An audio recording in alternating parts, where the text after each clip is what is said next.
Hey guys, this is Warhawk Beyond 2040 and welcome to the final edition of the Black Lightning Season 3 review series, and today I am going to be talking about the Season 3 finale, Episode 16, The Book of War, Chapter 3, Liberation. And before I get into talking about the Season 3 finale, there are a couple of things I want to quickly mention before we get started. As I mentioned at the beginning of this review series, this will be the final Arrowverse show that I will be covering for 2020, as I have been reviewing all of the other shows within the Arrowverse: Arrow, Batwoman, Supergirl, The Flash, Legends of Tomorrow, and of course this one. So 2021 I will be back covering the new seasons for those shows, as well as some brand new titles that have been added to the Arrowverse, so make sure you don't miss those. And one more thing that I want to quickly mention is that I'm really pleased to know that Black Lightning is now officially part of the Arrowverse, because now that he's under the same roof as the other shows, it opens the door wide open for lots of potential crossovers.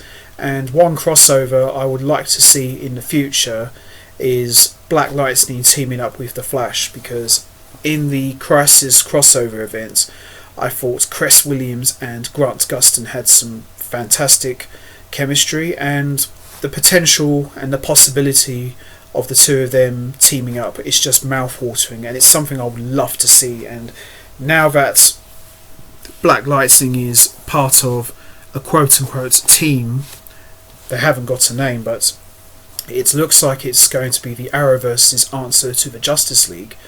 We could see some of those potential team-ups one day. The future is very bright from the Black Lightning point of view, and I'm really excited for it, so let's just wait and see really. But before I get started, I would have to say that Season 3 of Black Lightning has been quite an eventful one, to say the least, because when they announced that Black Lightning was going to be playing a big part in the Crisis crossover event, I was really excited to know how he was going to match up with those guys, and he was one of the best things I loved about the crossover events. And seeing Black Lightning interact with Earth 90's Flash was really epic and really gave me chills, just seeing John Wesley Shipp interacting with Cress Williams, and yeah, it was a great moment. And I would say that the season finale of Black Lightning, it was decent. I wouldn't say it was bad by any means. I thought it was good, and it's going to be very interesting to see what kind of season 4 is going to be when Black Lightning does return in 2021, whenever that's going to be. But I would say this was a pretty good episode overall, and the revelation that Jefferson learned that the Gravedigger is his great uncle from World War II was an interesting twist. So everything all boils down to is this final battle between Black Lightning and Gravedigger, and the question that was raised at the end of the last episode is Black Lightning willing to kill a member of his own family to protect his family? So that made for an interesting question that was asked at the end, but I really enjoyed this one a lot. This was a good episode. I wouldn't probably say this was an epic season finale, because it wasn't, but it was still pretty good. I thought it was a pretty decent final episode and a decent way to wrap up this third season. So with that all said, let's get right into it. Let's go out with a nice bang for 2020. Let's talk about episode 16, The Book of War, Chapter 3, Liberation. So this episode picks up where we left off at the end of the last one, where we see Lightning is unconscious on the ground while Gravedigger and Black Lightning are fighting in the street. Gravedigger works out that Lightning is Black Lightning's daughter, and Black Lightning in turn tells Gravedigger that they two are related. The Markovians take Lightning, Elsewhere we see Jamila Olsen is shot and presumably killed by the Markovian forces. Meanwhile, Grell prepares to move people to the pits for safety. Agent Odell pulls the plug on the ASA's Freeland operation and sends Major Grey looking for the briefcase. Gamby starts working with TC to try to find Lightning, while elsewhere Lightning wakes up in a containment cell with Gravedigger, trying to get her to trust him and sway to his cause. Jen is not having it. On the Freeland streets, Painkiller strolls up and takes out ASA agents, grabbing a weapon as he does, and then we see Lady Eve meets with Grey and lets her know that Gamby has the briefcase. When Lady Eve realises they're going to nuke Freeland, a firefight breaks out and Lady Eve is shot. She calls Lala and warns him.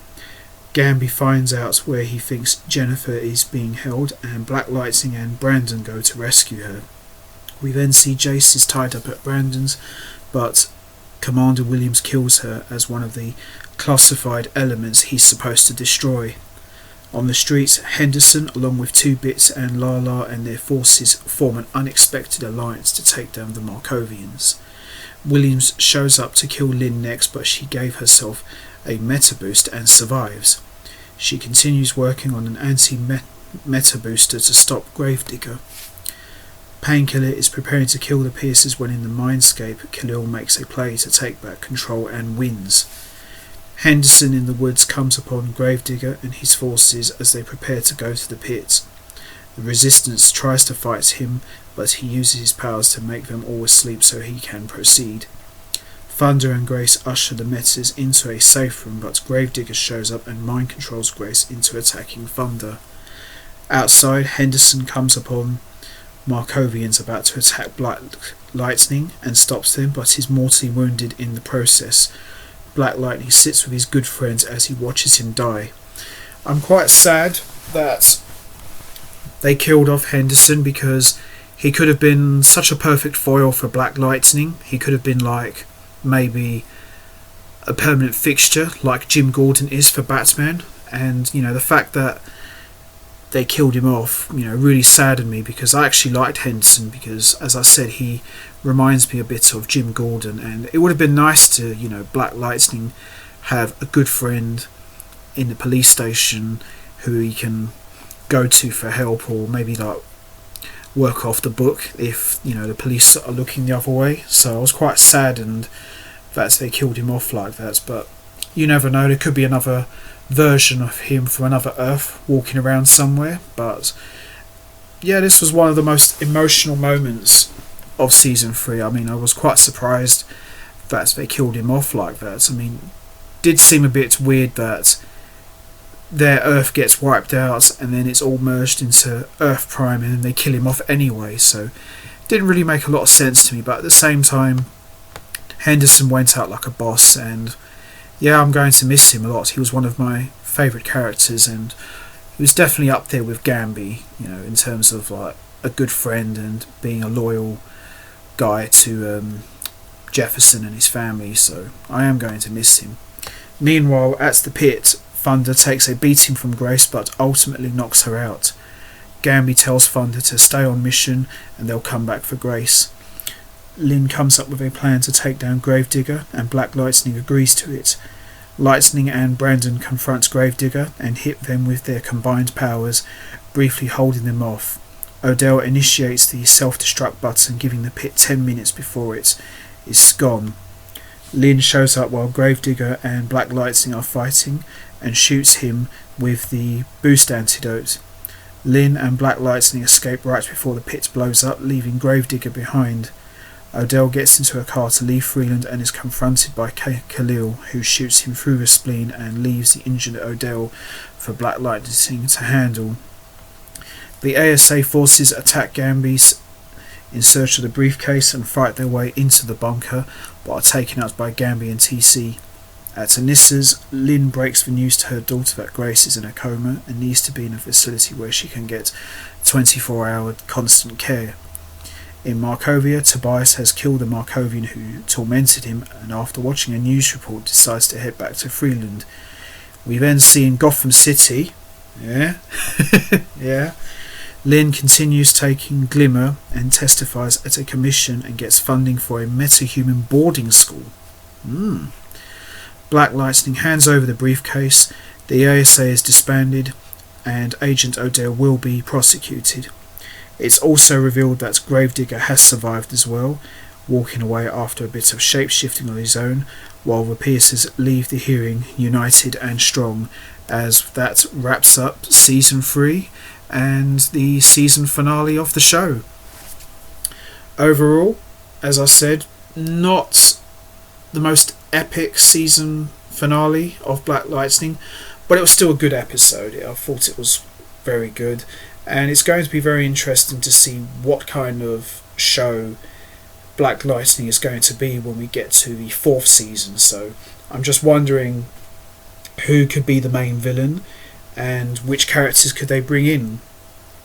I would love to see Static Shock show up. I think that's something that's long overdue to happen, but we'll see really. But I would either like to see for the next season a prequel with Gamby and Jefferson telling their family about how he got his powers and how he met Gamby, or maybe, as I said, they bring in Static Shock for the next season. So either one will be good really, or do both.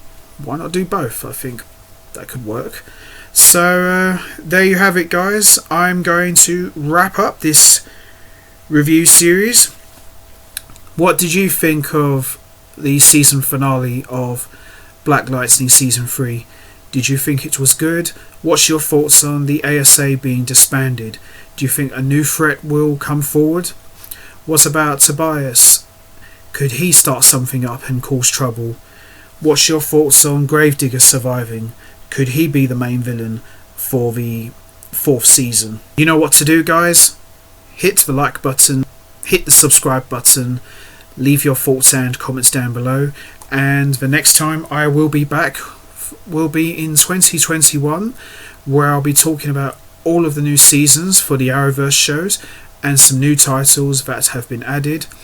And if you'd like to listen to all of the other Arrowverse shows that I have covered, they're on the channel. Just click a series and you can listen to me talk about all of the episodes from that show as well as other ones. And also there is a special review series that I covered all 5 parts of the Crisis on Infinite Earths crossover event, and I highly recommend you also check that one out too. And one final thing I would also like to say is a very special thank you to everybody for listening to me talking about these shows. I really appreciate it, and with that all said, I am going to wrap this all up now, and the next time I will see all of you will be in the new year. So until next time, take care everybody and stay safe.